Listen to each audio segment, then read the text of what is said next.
The arid wilderness of the Great Sahara, 3,000 miles to the north, could hardly be in greater contrast. Yet here, in the 1950s, even more surprising evidence was found of early African history.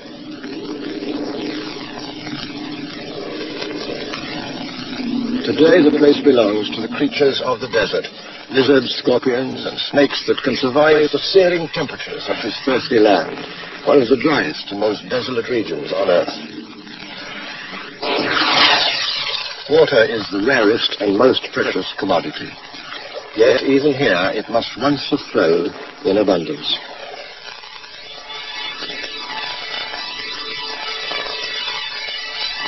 The revelation of these rock paintings in the Tessely Mountains of the Algerian Sahara just 30 years ago astonished the world.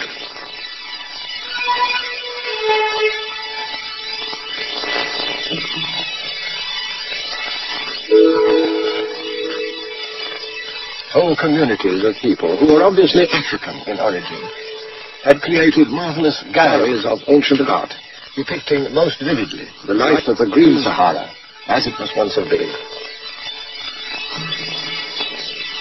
First we see hunting folk and the animals they lived among. The clearest proof that this region of the Sahara long ago teemed with wild game. The earliest paintings may be 7,000 or 8,000 years old. But not all the people who inhabited this huge region were nomadic hunters. His horse, complete with saddle and bridle, points to the development of transport systems and traders. And this ox-drawn plough to the planting and growing of crops.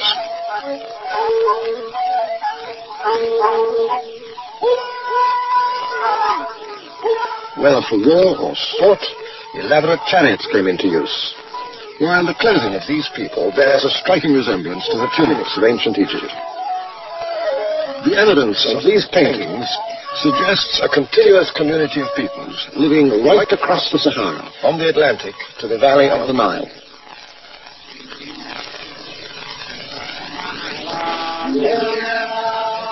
Then, some 4,500 years ago, the climate began to undergo a disastrous change. Gradually, the Sahara lost its rainfall, its animal life, and finally, its people.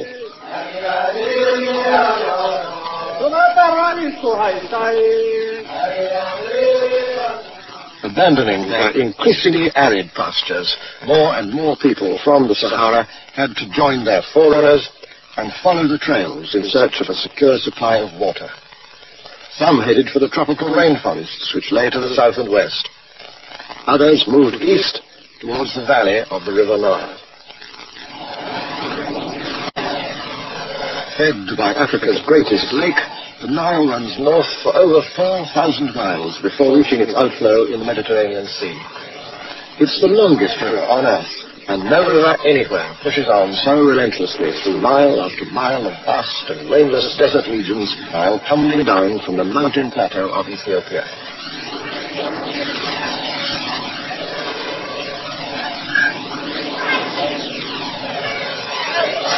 But the Nile is more than a great river. It's a whole library of the history we're looking for.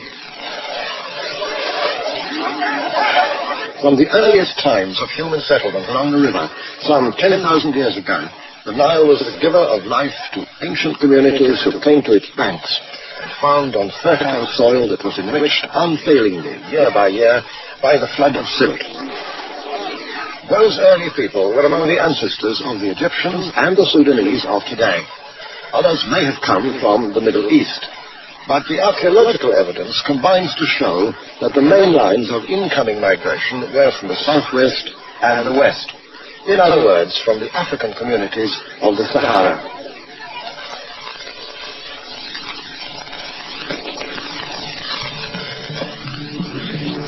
"5,000 years ago, this homeland had already become the scene of a civilization in many ways unmatched anywhere else in the ancient world.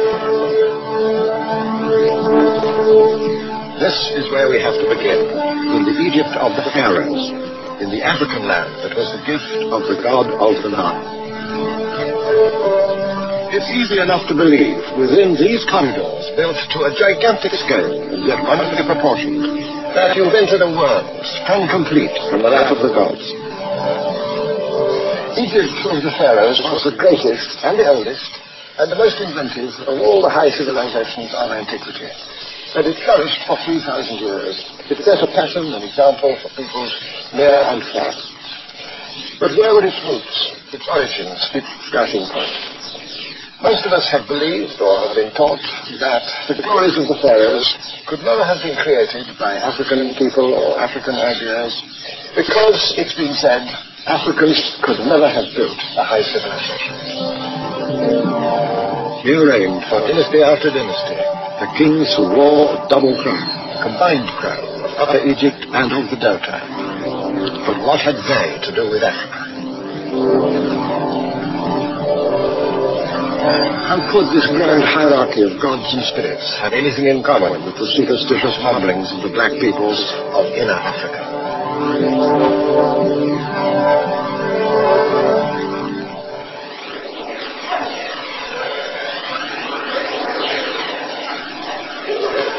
Wandering among the treasures of the Cairo Museum, it's easy to think of the Egypt of the pharaohs as a civilization complete within itself, owing little or nothing to outside influences from whatever source, entirely its own creation.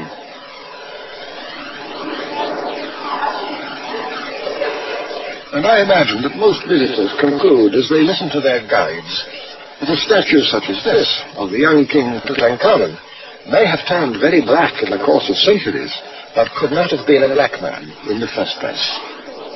It's a view which is now increasingly under challenge, not least from African historians and archaeologists.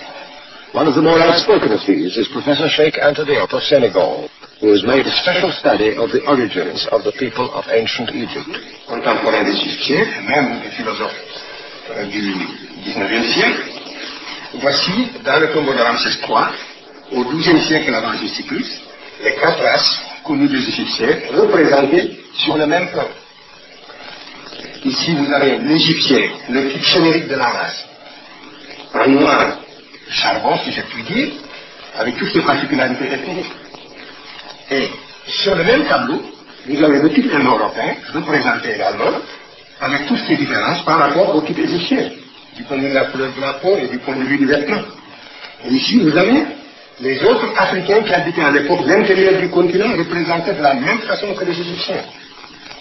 That particular painting, however, is a rare exception, the only one, as far as I know, that so clearly makes the professor's point. For the most part, the ancient Egyptians had themselves portrayed as reddish pink, but of course they intermarried with Asians, and even more with other Africans. Many of their noble ladies were Nubians, and lovingly portrayed as such. This painting comes from the tomb of Hemaka, clearly a black lady, with a handmaiden behind her, just as surely white.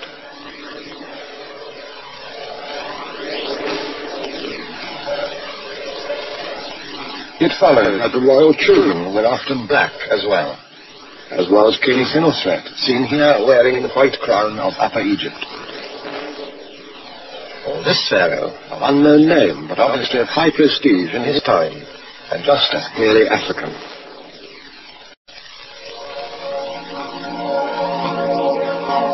Elephantine Island in the Nile marked the border between Egypt and Nubia, and was a place of great sanctity in ancient times. Among the travelers who came here were the earliest European historians, the Greeks, men like Herodotus, brought up as he was in the classical tradition which regarded the various races of the known world as different but equal.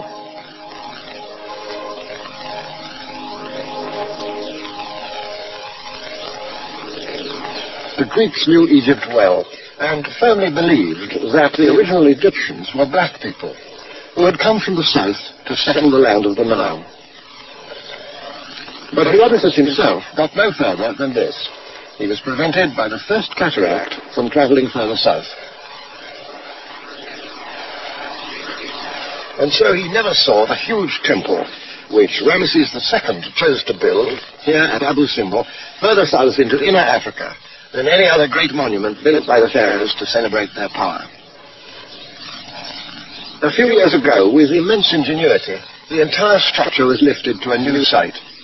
Above the artificial lake, which has drowned all the sites of the most ancient kingdoms that flourished here in Nubia, even before the first of the pharaohs. But why should he have built this great temple so far to the south? Perhaps because his queen, Nefertari, was herself a Nubian. And also because these were the people of the south, whom he wanted to impress with evidence of the prisoners he'd taken in faraway Syria and Asia Minor.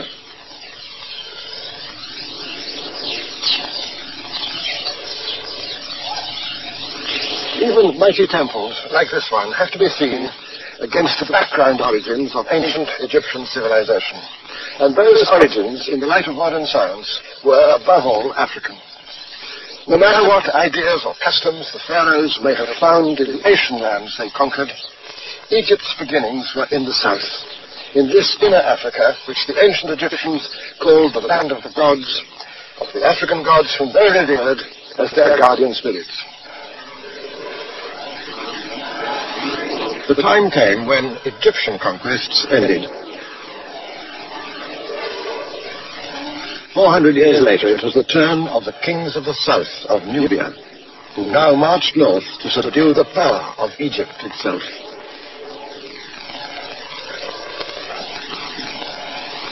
And here is the most famous of those mighty kings of the south, recognized by the peoples of that time, the 7th century BC, as among the masters of the world. This one, as it happens, received a favorable mention in the Bible, in the Book of Kings, as the emperor of Kush and of all Egypt, whose name was Taharqa. By 650 BC, the Nubian kings who had subdued Egypt were ready to withdraw to the south, to Napata, and then to a new capital in their kingdom of Kush, at Meroe. And there we must follow them, if we are to understand the history of this inner Africa, which exercised so strong an early influence on ancient Egyptian civilization, and which later was to reflect that influence.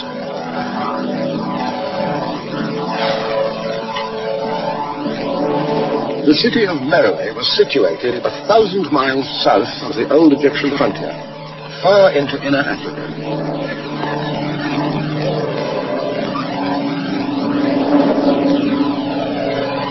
I never come here without a sense of wonder, for right ahead, in the midst of this pitiless desert, there stands one of Africa's great historical surprises.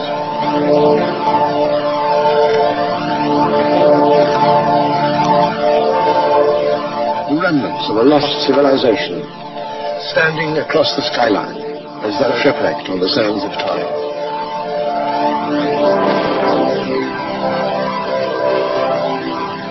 These are the pyramid tombs of the kings and queens of Meroe, who reigned and were buried here through more than 6 centuries.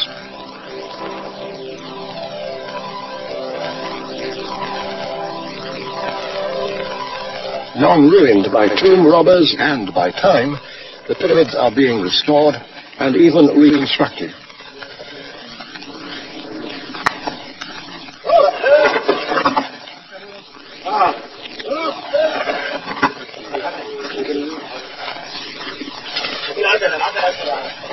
Meroitic civilization still presents many puzzles. One is that the monarchs of Kush built their pyramid tombs long after such monuments had ceased to be raised in Egypt. Partly because the pyramids of Meroe are neither as old nor as massive as those of Egypt, it's been assumed that all this was a mere provincial copy of that greater civilization. In fact, it was far more than a copy. The similarities are there, but other aspects of Meroitic culture are found nowhere else. Another intriguing question is the relationship between the ancient people of Meroe, kings, queens, and citizens, and the modern Nubians who live in this region today.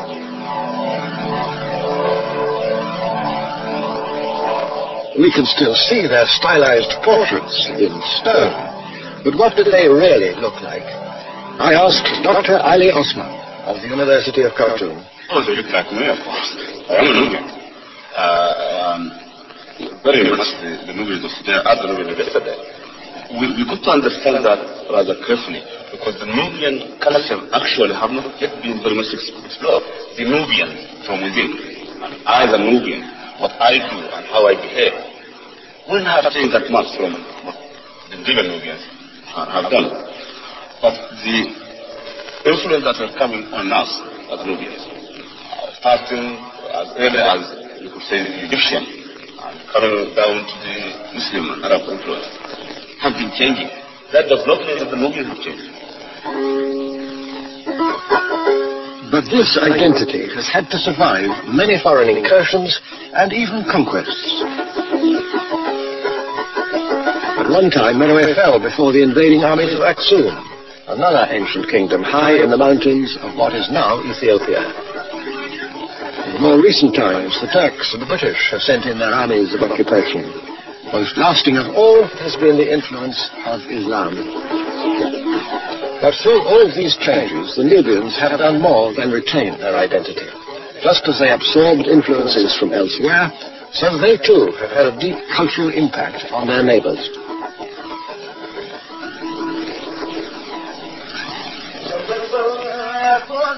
They build now as they've always built, in all probability just as the people of Meroe built, with an old effort-saving rhythm, constructing mud walls to defy the scorching heat of the Nubian summer.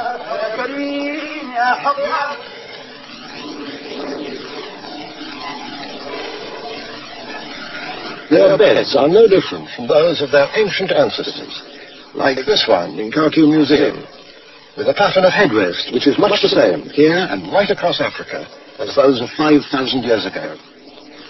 And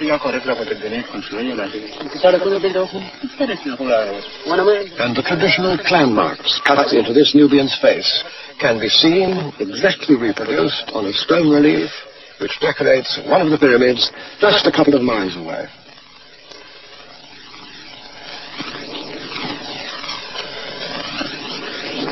It's been said that Meroe was the Birmingham of ancient Africa. And that wasn't altogether a flight of fancy. For the people of Meroe had a very extensive iron-making industry. Just consider this enormous pile of industrial waste, of slag. It proves that among the major activities of the people of this flourishing city was to smelt iron. And here is a bit of the residue.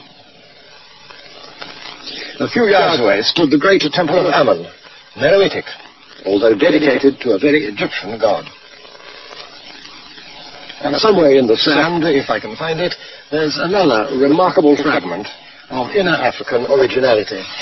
Here it is, a stone inscribed with a fully operative script that was invented for the African language of Meroe in the 3rd or 2nd century BC. 23 signs for letters and a word divider. One of the earliest alphabetical ways of writing invented anywhere in the world, and still a puzzle for modern scholarship.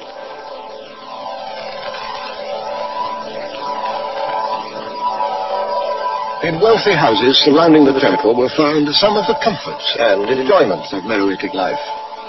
The style of these pots is uniquely Nubian and repeated nowhere else in the Nile Valley.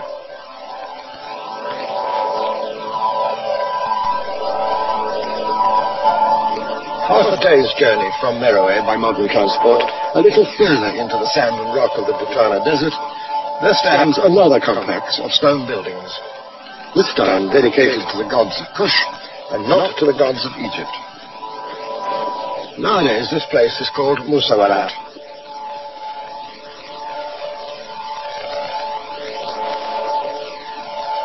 Strange hints remain among the ruins, like this old lion in the sand. But what were these buildings for? Perhaps the kings of ancient Kush strove beneath these colonnades. Historians have offered this or that explanation. My own is that the principal function of this unexampled and powerful building made it unique in the ancient world. This function, I think, was for the taming and training of the great African elephant. That seems to be the best explanation of the remarkable stone ramps which occur here, like this one, and that one over there, and another long one going over there. We can accept that the taming of the African elephant, bigger and more difficult to handle than its Indian cousin, had become a speciality of the Kushites of Meroe. With their skills, they converted this, the greatest of Africa's wild animals, into the military tank of the ancient world. When Hannibal of Carthage invaded Roman Italy across the Alps, he had 38 war elephants in his army. The skills of the elephant trainers of Musawwarat may well have contributed to that legendary feat. These temple walls provide a surprising reminder of much greener times with abundant pastures for domestic grazing. All that has vanished. As the desert advanced from the Sahara, the civilization of Meroe disappeared. Today, away from the banks of the Nile, only nomads can survive. This well has never been known to run dry. The scene is exactly as it was when I first came here, some 30 years ago, and I doubt if it's changed very much in 1,000 years.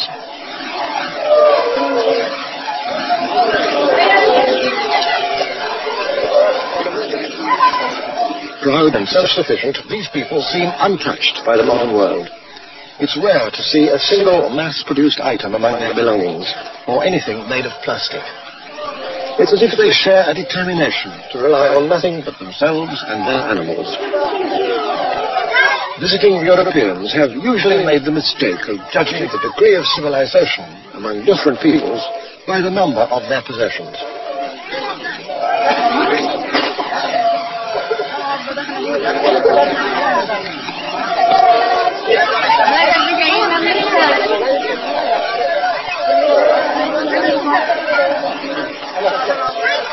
The ancient traditions of these nomads reach back to the very beginnings of history.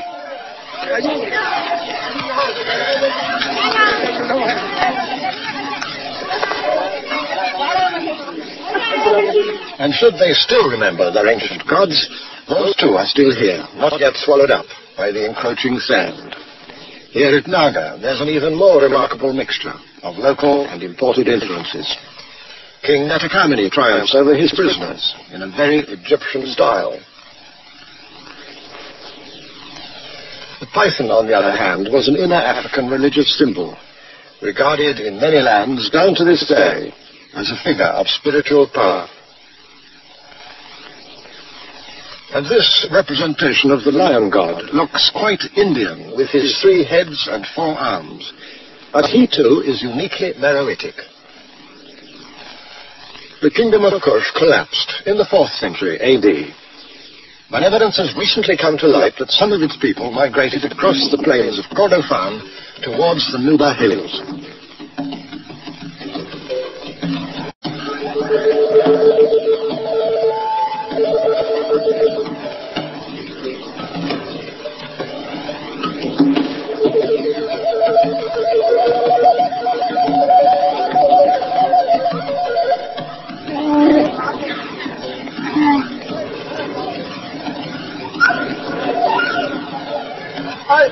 Less influenced by Islam than the Nubians along the Nile, the people of this region have become of considerable interest to historians because they may be closer in their way of life to the Nubians of old.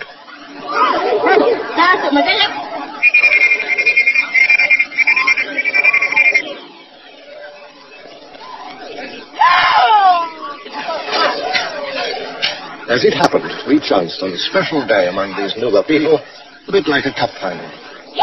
This is Africa as it can still be found, away from tourists, motor cars and big cities, celebrating in its own fashion.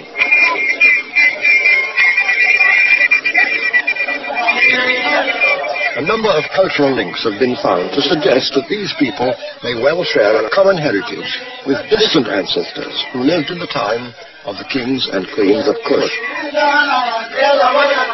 Village teams, each wearing its own distinctive colour, have gathered from a wide area to take part in one of the oldest of all sporting events, but also a passion among the Nuba, wrestling. So intricate are the rules governing not only the contest itself, but also exactly who may wrestle with whom on the basis of family relationships, that it's almost impossible for a visitor to follow all the moves. But for the historian, there's another close relationship between the Nuba wrestling of today and that of ancient times. Dating from around 2500 BC, these vivid paintings have been copied from an Egyptian tomb at Beni Hassan.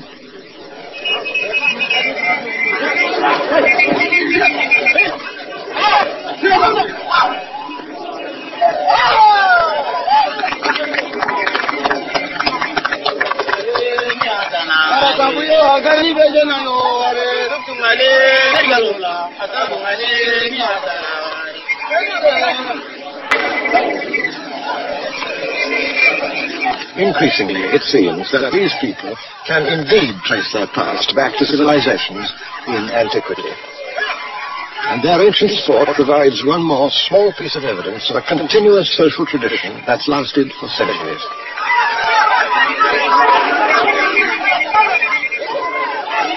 Yet these are the very people whom the 19th century explorer Samuel Bacon described as human nature in its crudest state, not to be compared with the noble character of the dog.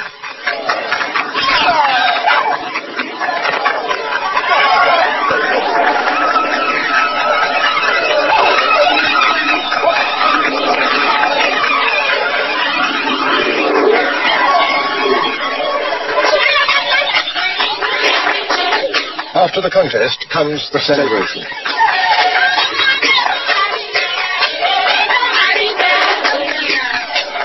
Some of these Nuba girls may well be Muslim, but it's no part of their tradition to hide their faces behind veils. They have a pride and faith within society, in line with the customs of old Nubia, and even of Meroe itself, whose rulers were often women.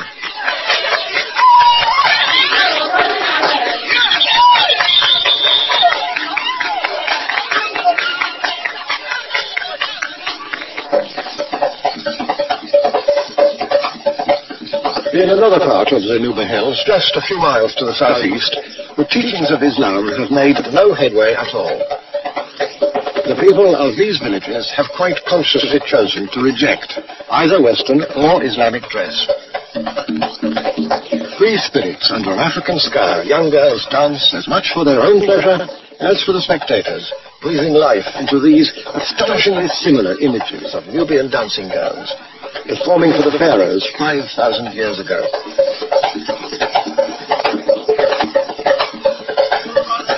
Famed for their grace and beauty, they had an honored place in the life of ancient Egypt.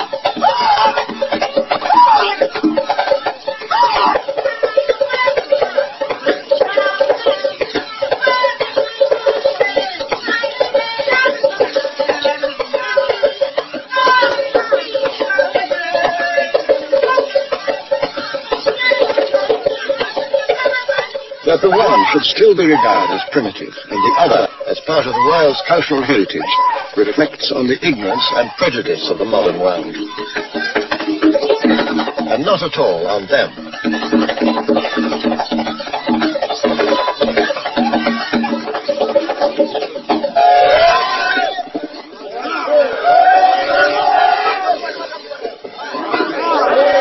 On the day that I visited Meroe, a pyramid was being rebuilt, not with the aid of bulldozers and cranes, but by the traditional techniques used in their original construction.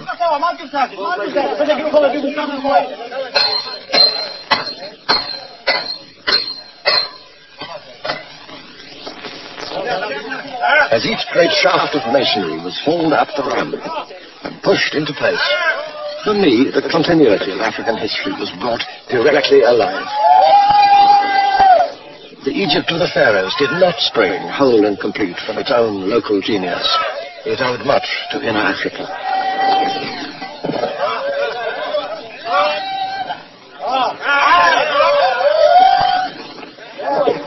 In the years ahead, more evidence will surely come to light which will emphasize that it's to the whole of the Nile that we must look, and to lands lying far in the interior for the source and origin of these great civilizations that have flourished along its banks.